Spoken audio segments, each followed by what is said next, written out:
Exercice sur les limites trigonométriques qui se trouve page 47, l'exercice 2.2.10.1 et c'est l'exercice B.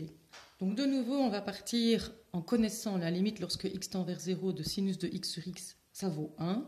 Et on va utiliser celle qu'on a calculée juste avant dans l'exercice A, qui pourra nous être utile aussi. Ici, on va nous demander de calculer la limite lorsque x tend vers 0 de x sur sinus de 4x. La première chose, c'est remplacer les x par leur valeur, donc par 0. Et sinus de 4 fois 0, sinus de 0, ça fait 0. Je vais donc avoir une forme indéterminée.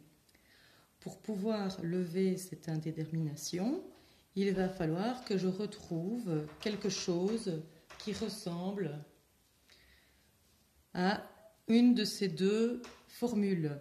Alors, si j'ai ceci, pour pouvoir retrouver cette formule-ci, il faudrait que ici j'ai x au numérateur et j'ai sinus de x. Donc il faudrait que j'ai la même chose au numérateur et ici dans l'argument du sinus. Donc il faudrait par exemple que j'ai 4x. Si j'ai 4x et 4x, ça va revenir à la même chose. Maintenant, je ne peux pas rajouter fois 4 comme ça, donc il faut que je divise par 4 pour ne rien changer à la valeur. Donc ici, si je simplifie, ça va donc retomber à l'énoncé.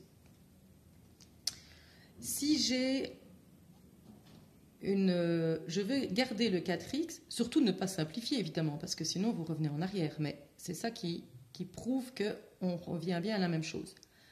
Le 4x, je le garde au-dessus, parce que j'ai besoin de la même chose que là. Le 4 qui est ici au dénominateur, je n'en ai pas besoin. Donc, comme c'est un nombre, je peux le sortir de la limite. S'il y avait des x, je ne pourrais pas, mais je peux le sortir de la limite.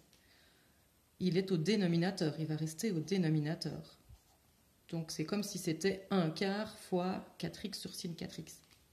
Et donc, il me reste la limite lorsque x tend vers 0 de 4x sur sinus de 4x.